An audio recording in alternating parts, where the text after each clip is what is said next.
વૈરાગ્ય આવે કઈ રીતે, એ વૈરાગ્ય કઈ રીતે આવે એની પણ વ્યવસ્થા શ્રીમદ ભાગવતમાં કરવામાં આવી છે. કઈ રીતે?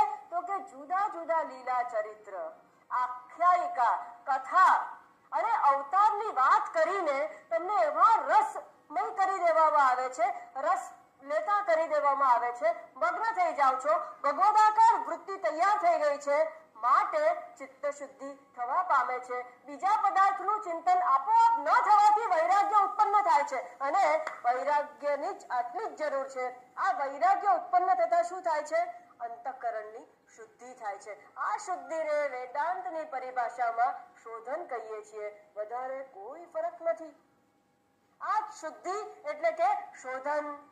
આ અંતઃકરણનું શુદ્ધિકરણ, શોધન થયું. આ શોધન કરેલા અંતઃકરણમાં કોનો પ્રવેશ થાય છે? એ તત્ પરમાત્માનો પ્રવેશ